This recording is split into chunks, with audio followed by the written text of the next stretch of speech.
Grand Dialogue. Sigi Kafoba. Le Grand Dialogue, l'émission de débat du studio Tamani sur votre radio.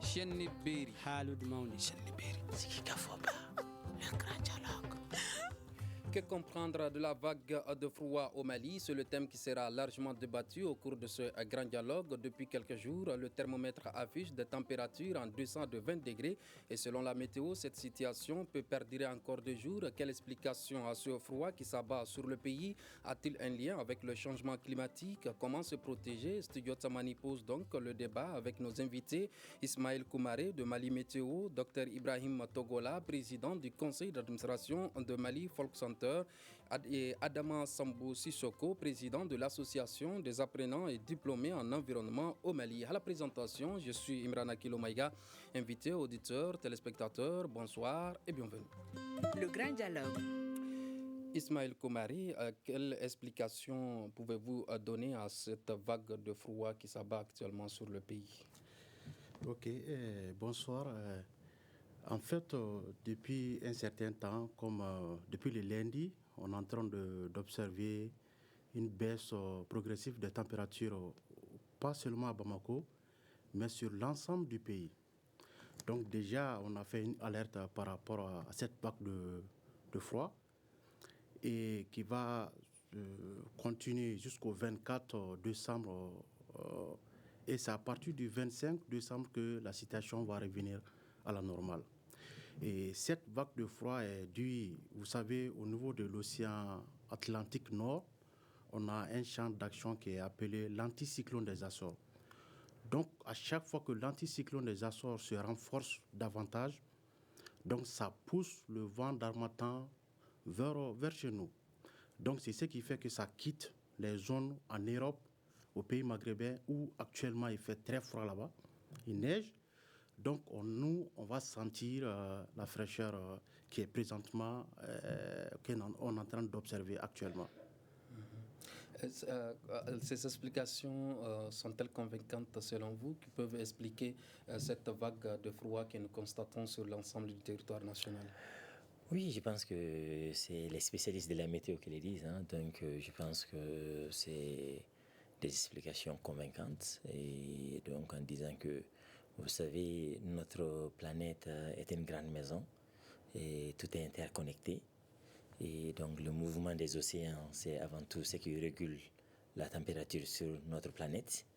Et donc, et c'est le mouvement de ces océans aussi qui fait la différence entre les saisons.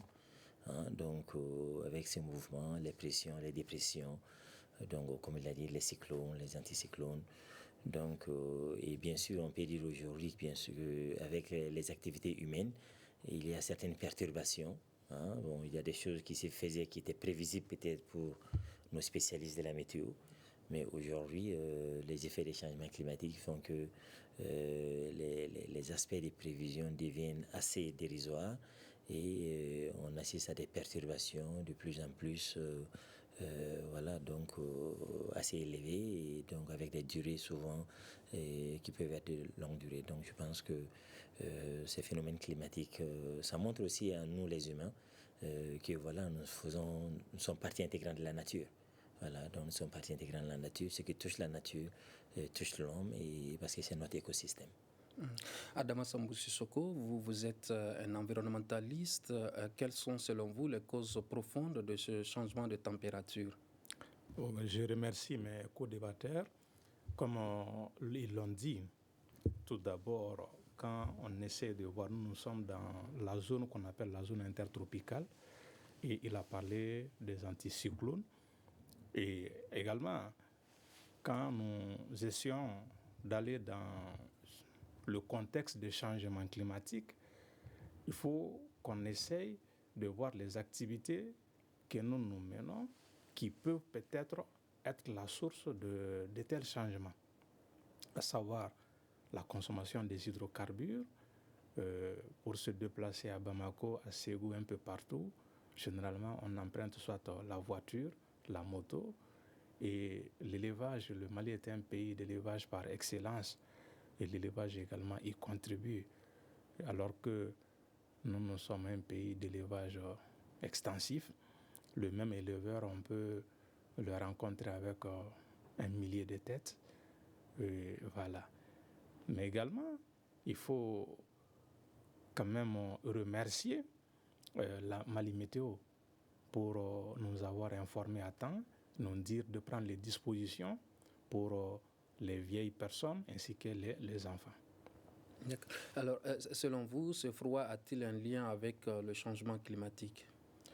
Oui, je crois que des recherches approfondies pourront démontrer qu'il y ait un lien entre les changements climatiques et puis ce phénomène. Parce que déjà, quand on parle de cyclones et de l'anticyclone, ce sont des phénomènes qui ne sont pas liés avec les changements climatiques. Mais le fait que la perturbation puisse se passer de cette manière et que le froid atteint ce niveau, cela peut nous amener à nous poser des questions. À savoir quels sont les liens avec les changements climatiques.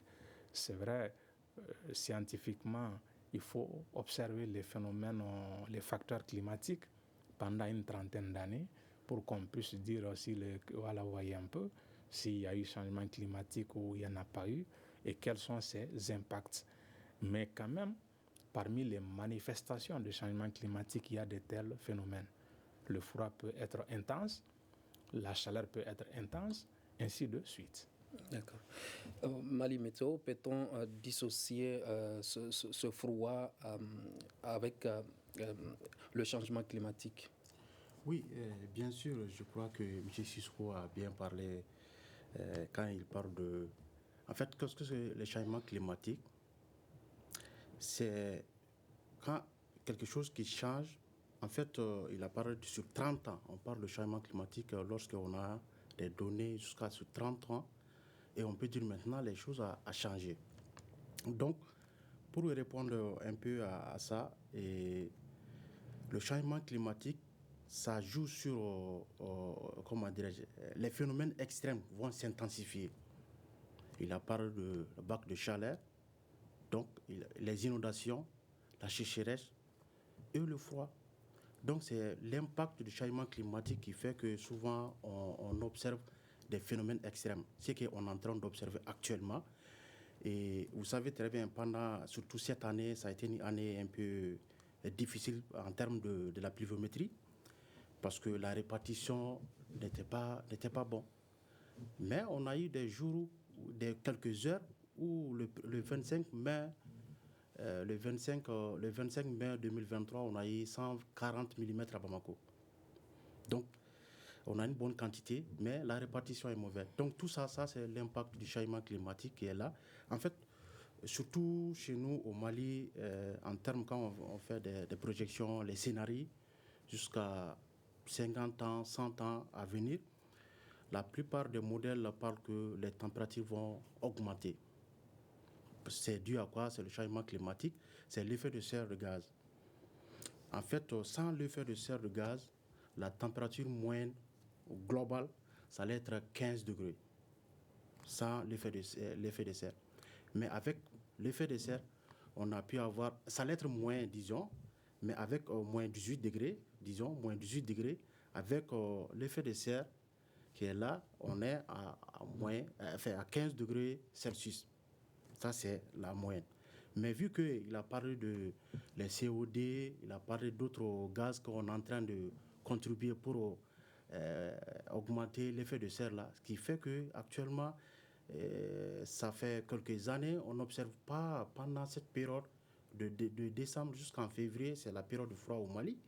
Et ça fait longtemps, à peu près 5 ans, on n'observe pas vraiment tel froid.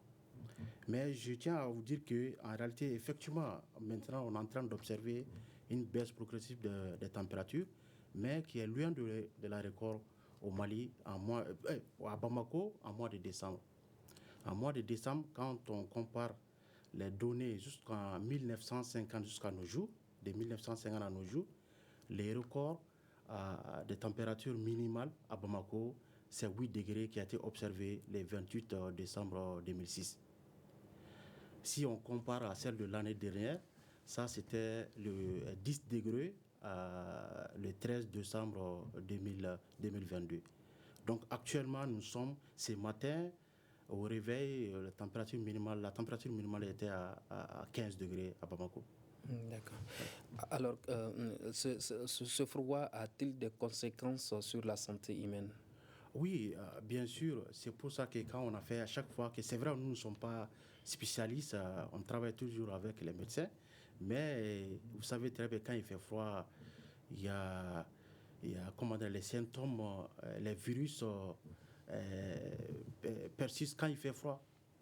Donc c'est ce qui fait qu'actuellement partout, il y a le rhume, la toux, et grippe et angine même qui est là actuellement. Donc partout, donc ça a des impacts sur la santé humaine forcément. D'accord. Togola, les actions néfastes de l'homme sur l'environnement ont-elles un rapport avec ce changement climatique? Oui, bon, tout à fait. C'est-à-dire, moi je pense que M. Sissoko et M. Koumari ont donné des explications vraiment pertinentes. Et vous savez, aujourd'hui, ce que les environnementalistes essaient d'alerter, c'est-à-dire les décideurs politiques du monde entier, en disant qu'aujourd'hui, le climat, la vie sur Terre, surtout l'existence de l'homme, en fait, on oublie souvent, mais l'homme est l'être le plus vulnérable dans l'écosystème de notre planète. Nous sommes les plus vulnérables. Bien sûr, Dieu nous a donné d'intelligence, des capacités d'imagination qui nous permet de nous habiller, qui nous permet de faire beaucoup de choses. Mais vous allez voir qu'il y a beaucoup d'autres êtres vivants sur cette terre qui sont beaucoup, beaucoup plus résilients, c'est-à-dire que l'être humain. Mais par notre mode de vie, nous créons énormément de dégâts. Et donc nous serons les premiers, c'est-à-dire à être vraiment affectés. Souvent, il faudra juste voir. En été, on dit que cette année, 2023, a été l'année la plus chaude jamais recordée dans l'histoire depuis que l'homme a commencé à relever, à mesurer la température. Il y a eu des températures de 45-47 degrés en Europe, Italie, donc Espagne, etc.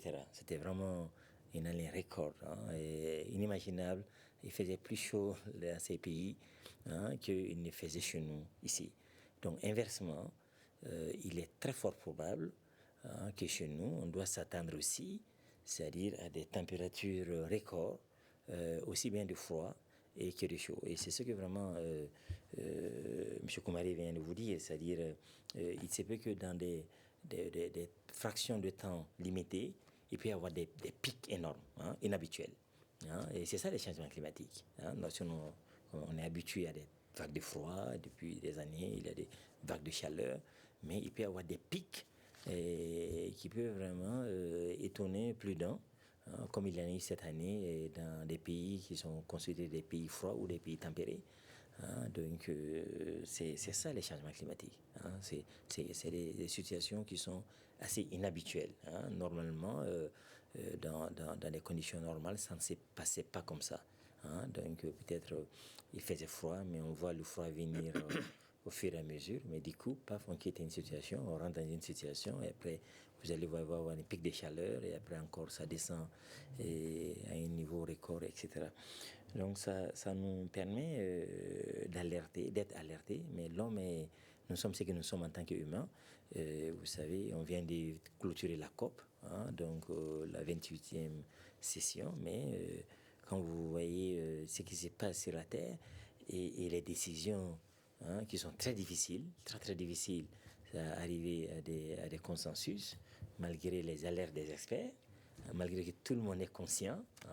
Les pays dits industrialisés voient vraiment qu'il fait très chaud de façon inhabituelle ce jeu, mais quand il s'agit de faire des efforts, on voit tout de suite l'économie, donc les finances. Et en ce moment, on n'accepte pas des compromis parce qu'on s'est dit que non, on est dans compétition sur la consommation. Donc, et c'est ce qui est vraiment épatant. Sinon, le problème est réel. Le climat est en train de changer. Des pluies torrentielles, donc les éboulements et maintenant des vagues de froid chez nous. Et donc la météo peut prédire que c'est jusqu'au 24, mais il se peut que le 24 va monter un peu, peut-être, mais les 27, 28 encore pas, vous êtes dans les pics. Si le climat change très très rapidement, et donc parce que c'est ça les perturbations, et ça c'est réel. Concernant ce changement de température auquel nous assistons, quelles sont les couches les plus vulnérables à cette situation? Vous savez, moi je vais vous surprendre avec ce volet, c'est-à-dire si vous voyez les couches les plus vulnérables, c'est les gens qui vivent dans les maisons en béton, hein, plus que les gens qui vivent dans les maisons en terre. Moi je pense que les zones... Pourquoi? Oui, parce que nous avons quand même des constructions, nos ancêtres sont des gens qui vivaient en harmonie avec la nature. Vous savez, quand vous avez quelqu'un dans une maison à Tombouctou, en Banco, bien à Mopti, bien à Djéné, et les Banco est un isolant naturel. Hein? Donc, c'est un isolant thermique. Quand il fait chaud, il fait frais à l'intérieur. Et quand il fait froid, il fait une température confortable à l'intérieur. Donc, celui qui est dans sa maison des pailles, et les pailles aussi, les matériaux locaux ont cette force-là. Hein? Mais celui qui vit aujourd'hui, quand il fait chaud, tu es dans ta maison en dur, tu peux mettre la climatisation, mais quand il fait froid, qu'est-ce que tu fais? Hein? Donc, et là, c'est là il y a les risques, parce que certains, c'est le moment de dire, certains, ils amènent des fourneaux à charbon à l'intérieur, donc il a des risques de se faire asphyxier, hein? Il a ses dégâts, hein? Parce que tu dors, tu as les charbons dans ta maison, et bon voilà, et si jamais tu tombes, il y a ces accidents souvent qui arrivent, ou des maisons qui prennent feu quand tu mets le feu là-dedans. Donc je pense qu'il y a, c'est un ensemble de se dire aujourd'hui que la lutte contre les changements climatiques va aussi avec la valorisation du savoir local. Hein. Donc nous devons vraiment se dire que nos ancêtres qui ont opté pour des constructions en banco, etc., il y avait une raison, c'était adapté à notre climat, et qui est un climat sec et chaud, mais qui peut faire froid, et le banco est un très bon isolant. Donc il y a des solutions adaptées et aujourd'hui que nous pouvons bien maîtriser et développer à travers la formation et l'éducation. C'est-à-dire ces techniques et ces architectures, hein, dont nos ancêtres ont bien développé et qui sont adaptées à nos réalités. D'accord. Adama Sambou Sissoko, quel impact du changement climatique sur la vie des populations? L'un des impacts, c'est tout d'abord, il y a Koumaré qui l'a dit, la mauvaise répartition spatio-temporelle des pluies. On est au mois de décembre, s'il devrait pleuvoir 40 mm à Bamako, on n'en a pas besoin en cette période, ou dans un quelconque village du Mali. Ou qu'est-ce qui peut se passer pendant que les paysans ils sont en train de récolter, c'est le moment où la pluie va tomber. Ou à Bamako, au moment où on n'en a pas besoin, de la pluie, je vais dire, il va tomber une grosse quantité de pluie, pendant que tout autour de Bamako, où il y a les paysans, leurs champs sont vraiment confrontés à ce qu'on appelle la pause pluviométrique. Et quand il y a ces manifestations ou ces phénomènes, cela joue sur la production. Quand il n'y a pas assez à manger, je crois que beaucoup d'autres questions seront reléguées au second plan. La scolarisation des enfants, la santé et beaucoup d'autres. Mais de l'autre côté, on est dans un pays agro-silvopastoral. Les changements climatiques jouent également sur la végétation. Qui dit végétation, il faut penser à l'élevage. S'il n'y a pas de pâturage, mais les éleveurs ils vont où? Il faut qu'ils se déplacent d'un point A à un point B, soit à la recherche de l'eau, soit à la recherche du pâturage. Et le phénomène de transhumance va prendre de l'ampleur. On a l'habitude de dire que le champ n'a pas de pied pour se déplacer, mais on ne peut pas non plus mettre le bétail dans la poche. Cela donne lieu généralement à des tensions entre éleveurs et agriculteurs, et ça peut aller à une dimension dont on ne souhaite vraiment pas du tout avoir. Mais également, il y a la santé. Imaginez un peu, on est en période de froid. Comme Ariel l'a dit, il faisait ce matin 15 degrés. Moi, je n'avais pas observé, mais sur les réseaux sociaux, je vois l'application de quelqu'un à partir de Nioro. Il dit à Nioro, il faisait 15 degrés, qui dit mieux. Donc, dans ces conditions, avant-hier, on n'était pas à 15 degrés. Notre organisme, est-ce qu'il va pouvoir s'adapter à ces changements brusques de température? le chaud et le froid. Est-ce que ça va se passer de la même façon chez tout le monde? Ce n'est pas évident, surtout les enfants et les vieilles personnes. Donc il y a la question de santé. De l'autre côté, le paludisme. On connaissait le paludisme au Mali à partir du mois de juillet, août, septembre. Mais maintenant, c'est durant toute l'année. Et il y a eu des recherches au Mali qui ont vraiment établi le lien entre les changements climatiques et la propension du paludisme. Voilà. Et de l'autre côté, Dr Togola l'a dit, quand on est en milieu paysan, parce que les changements climatiques également, des fois, c'est la vitesse du vent dont il faut voir.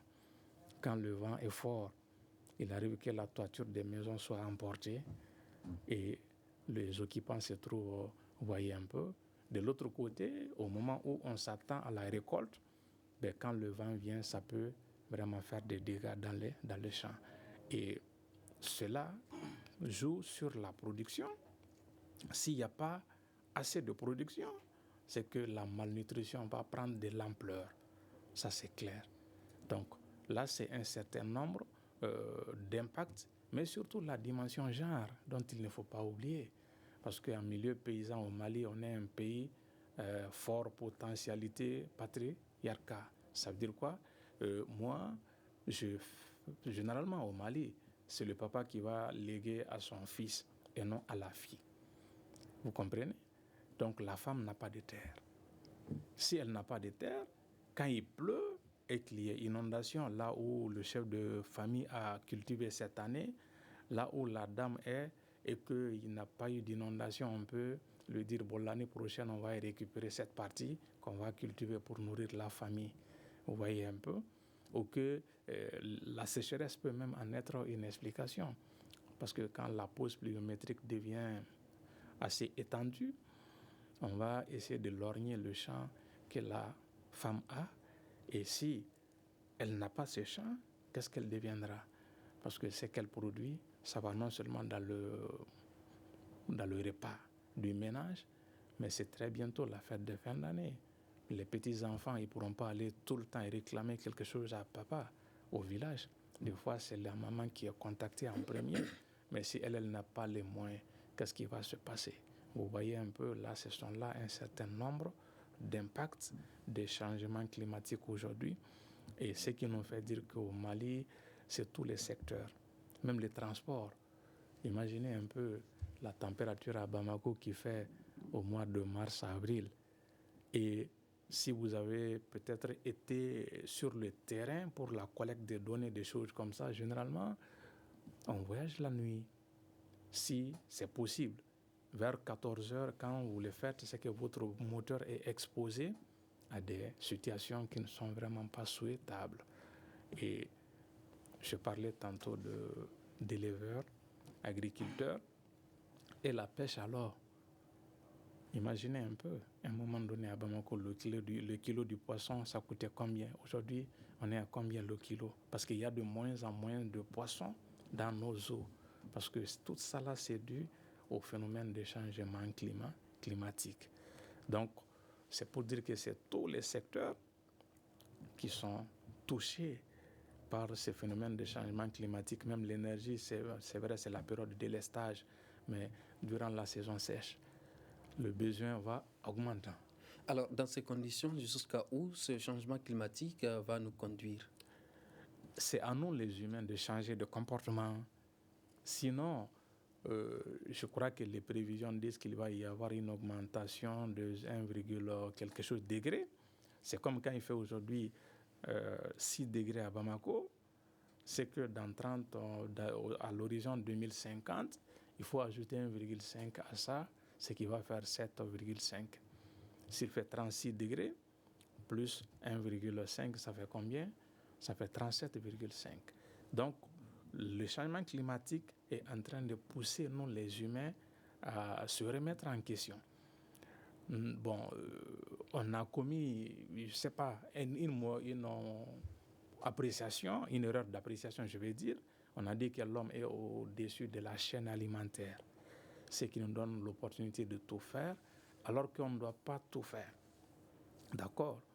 Au Mali, par an, selon les eaux et forêts, c'est 5 millions d'hectares de forêts qui sont brûlées chaque année par le feu de brousse. Imaginez la quantité de CO2 qui sont vraiment émises et la quantité de CO2 qui est émise à partir de là.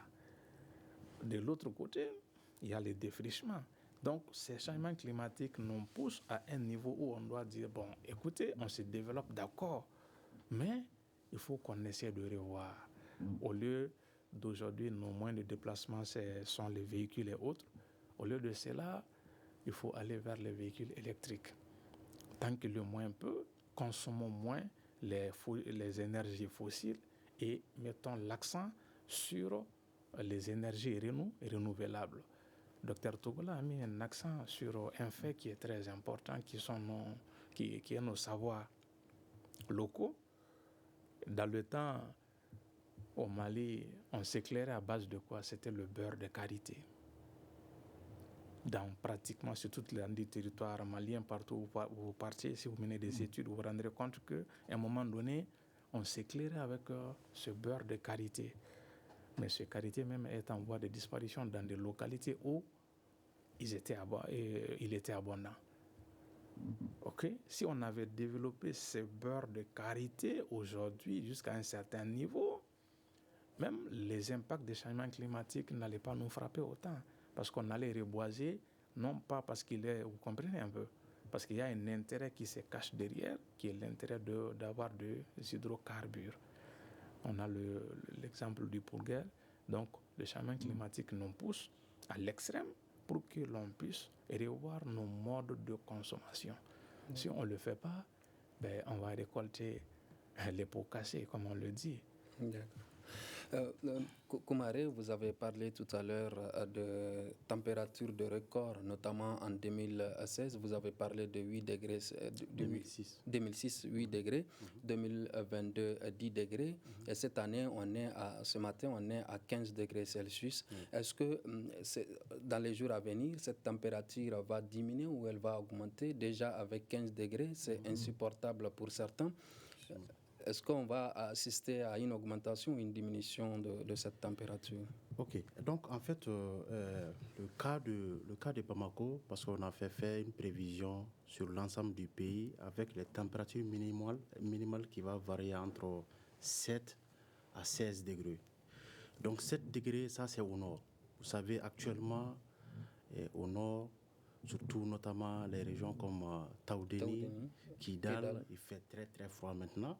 Parce qu'ils sont des températures qui varient entre 7 à 10 degrés. Contrairement au sud. Au sud, quand même, ça va un peu, parce qu'actuellement, depuis lundi à Bamako, lundi, on était à 22 degrés au réveil, à 6 heures. Et mardi, c'était à 18. Mercredi, c'était 15. Et ce matin encore, c'était 15. Donc, le cas de Bamako, les températures vont varier entre 10 à 15 degrés. OK? Voilà. Mais à partir du 24, comme il a dit, à partir du 24 décembre, 24 décembre, la situation va commencer à revenir à la normale. Donc les températures vont commencer à augmenter un peu. Donc on ne va pas sentir trop de froid comme on est en train d'observer actuellement. Ça, c'est le cas de façon générale au sud du pays, mais au nord, quand même, ça va varier entre moins de 10 degrés. D'accord. Par endroit, oui. Alors, existe-t-il des gestes simples qui sauvent? Oui, bien sûr, en portant des habits lourds, c'est ce qu'on recommande surtout à cette période-là. On dit les parents de veiller surtout aux enfants, aux personnes âgées et surtout les personnes souffrant des maladies respiratoires. Parce que actuellement, il y a 3 choses qui sont là. Non seulement il fait froid, il y a le vent aussi un peu fort et modéré, un peu fort par moment, surtout pendant la nuit et au cours de la journée. Il y a aussi la poussière en suspension qui est là. Ça aussi a des impacts sur la santé humaine. Donc c'est pour ça qu'on dit les personnes aussi qui souffrent des maladies respiratoires de porter des masques. D'accord. Togola a parlé tout à l'heure des personnes les plus vulnérables qui, selon lui, qu'il va nous surprendre avec les gens qui sont dans des constructions, dans les maisons en béton. vont plus sentir ce froid que ceux qui sont dans les maisons de Banco. Est-ce que vous partagez son expérience? Bien sûr, ce qu'il a dit, effectivement, c'est vrai, actuellement, on est en tendance maintenant d'aller vers des constructions en ciment. Mais en Banco, quand même, à l'intérieur, comme il a si bien dit, effectivement, c'est vrai, je suis d'accord avec lui. Et aussi, en ciment, aussi, construction en ciment, vous savez très bien, pendant la période de chaleur, même pour rentrer à l'intérieur de ta chambre, là, c'est très difficile, c'est chaud. C'est très, très chaud. Surtout, je profite de votre studio de... Cette année, on risque d'observer les records encore en température, en termes de température maximale. Oui, parce que cette année, ce qui a fait que la saison n'était pas vraiment, la saison pluviométrique n'était pas bonne, parce que cette année, il y avait la présence d'un phénomène sur l'océan Pacifique qui est appelé El Niño. Donc, c'est le réchauffement des eaux au niveau de l'océan Pacifique. Donc, ces phénomènes El Niño apparaissent chaque 10 à 15 ans. Ça, c'est de façon normale. Mais avec le changement climatique, ça va descendre au-dessous de 10 à 15 ans.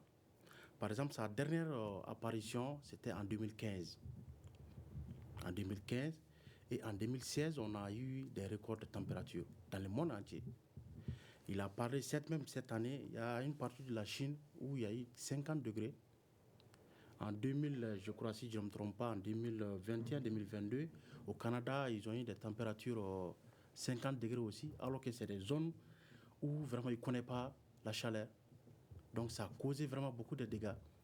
Donc, ce phénomène-là, cette année, ça a apparu. C'est ce qui a fait que la pluviométrie n'était pas vraiment bonne à beaucoup de localités.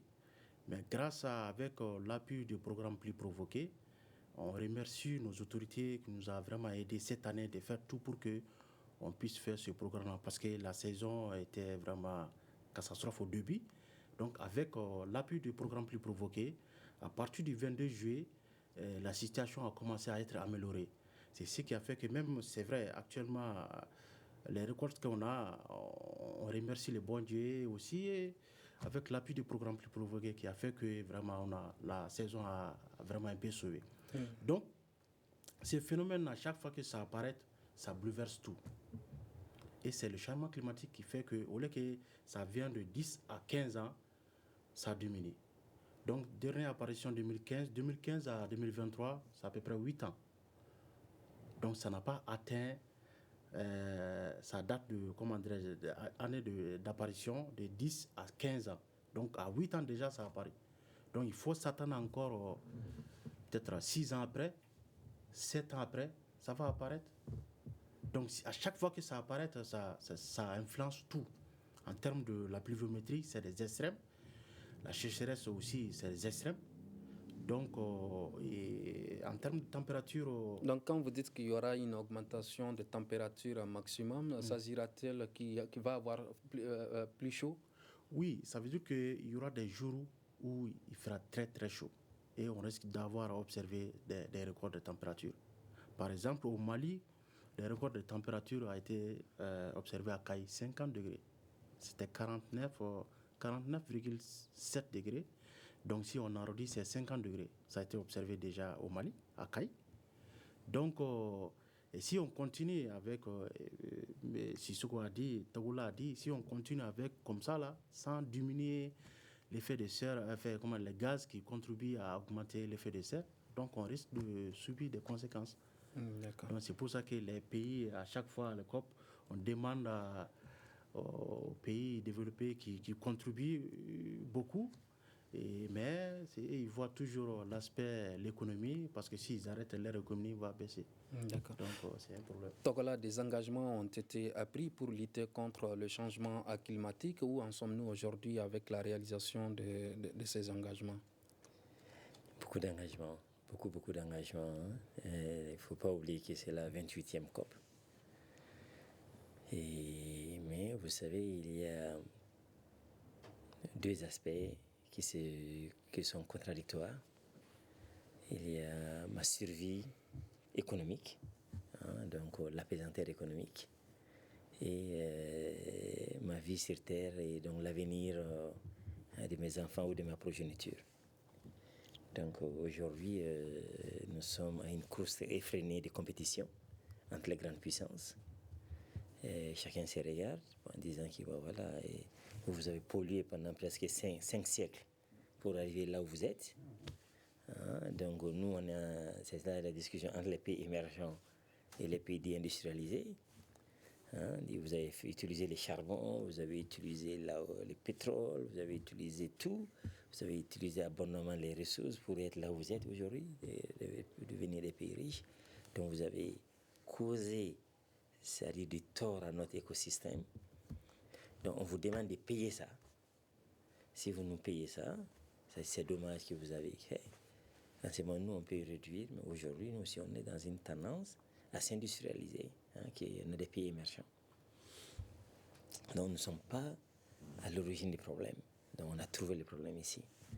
Bon, les pays encore qui sont au départ, qui sont vraiment les pays avec des économies très faibles, comme la plupart des pays africains, dans la plupart des pays latino-américains et certains pays asiatiques, disent, bon, écoute, nous, on n'est ni industrialisés, nous sommes ni pays émergents pour le moment, mais on ambitionne aussi d'être un pays émergent. Donc, il faut que nous, on n'est pas concernés. Voilà. Bon, alors que notre terre, c'est comme une maison. Et les frontières ont été tracées par les humains, mais la planète Terre, c'est une maison pour l'humanité. Nous sommes tous là-dedans. Ce qui est fait au coin nord va affecter le coin sud. Ce qui est fait au coin est va affecter le coin ouest, et vice-versa. Donc, ça fait que les décisions sont très difficiles.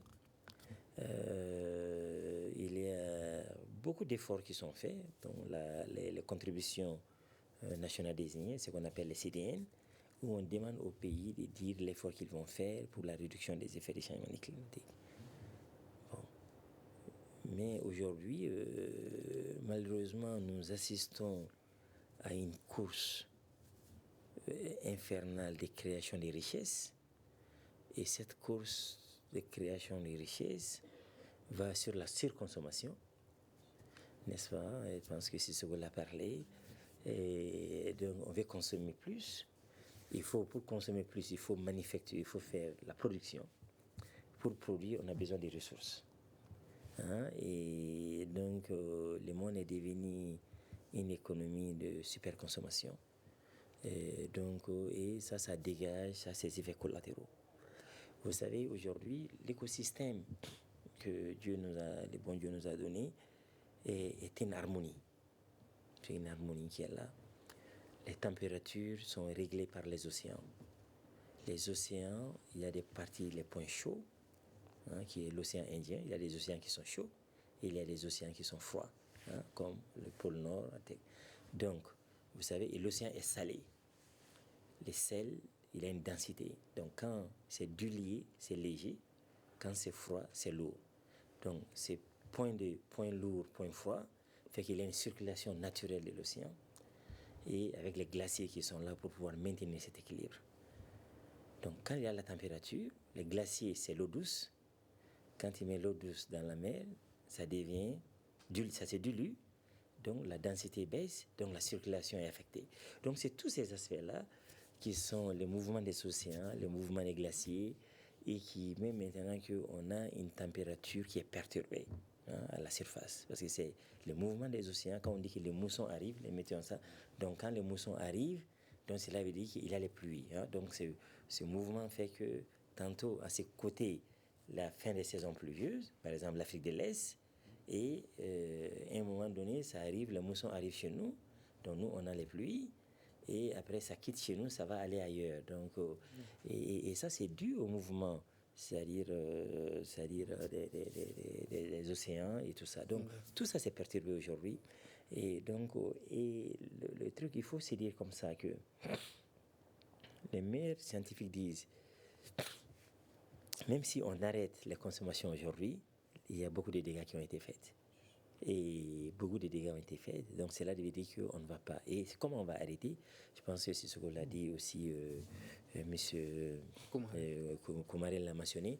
C'est nous les pays émergents, parce que les pays en voie de développement, nous sommes les plus nombreux.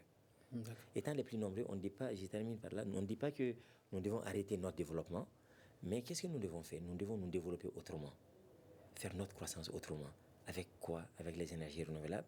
Avec quoi? Avec vraiment, c'est-à-dire de l'agroécologie, avec des meilleures pratiques. C'est-à-dire aujourd'hui, on a tous les téléphones, mais on n'a pas de lignes de téléphone.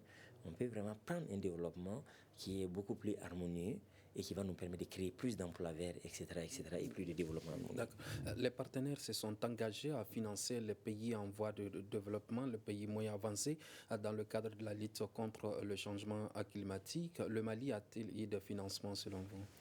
Bon, je ne peux pas dire, parce que comme il y avait une délégation officielle malienne, je pense qu'il y avait une grande délégation officielle, et cette délégation a eu à faire beaucoup de démarches. Je pense que je ne sais pas exactement ce qu'ils ont pu obtenir, mais il y avait une forte présence malienne, avec une bonne organisation, avec un bon stand. Ça faisait plaisir de voir ce que le Mali faisait. Mais aujourd'hui, vous savez, le monde traverse un moment aujourd'hui où même les partenaires ont des problèmes. C'est-à-dire le monde est dans une phase assez particulière cette année. Et donc, ça fait que les financements, je ne dis pas que ça se fait rare, mais ce n'est pas évident. Donc, ce qu'il faut pour nous, les pays africains, c'est de se dire que nous avons énormément de richesses chez nous. Nous avons énormément de potentialités chez nous. Comment nous pouvons créer la richesse locale et comment on va avoir des partenariats gagnant-gagnant, c'est-à-dire des partenaires gagnant-gagnant avec des partenaires, des investisseurs étrangers pour pouvoir valoriser, surtout avoir un savoir-faire. Parce que les pays comme la Chine, l'Inde et autres, qui sont aux yeux émergents, ont été des pays qui ont attiré, c'est-à-dire la connaissance et les savoir-faire d'autres pays pour pouvoir aller de l'avant. Donc, les savoir-faire est la plus grande richesse aujourd'hui dont les pays africains doivent aller à la richesse, plus que l'argent. D'accord. Il nous reste 2 minutes. Nous allons essayer de faire un tour de table. Il a parlé tout à l'heure, disait que les partenaires ont demandé aux pays moins avancés de fournir, de présenter des efforts qui permettent de réduire les effets climatiques. Quels sont les efforts que les États moins avancés doivent fournir pour réduire les effets climatiques? Je crois que le Dr Touala m'a un peu dévancé sur ce point. Nous, en tant que société civile, on a tout le temps dit, prenons le budget de l'environnement, du ministère de l'Environnement au Mali. C'est 1, quelque chose %. D'accord. En dehors de ça, qu'est-ce que l'État malien fait? Par exemple, quand on prend sur le plan de renforcement de la couverture forestière, il ne faut pas qu'on soit là tout le temps à monter des projets, aller voir les partenaires. On peut faire développer des activités au pays pour que nous puissions financer des activités propres avec quand même des retombées.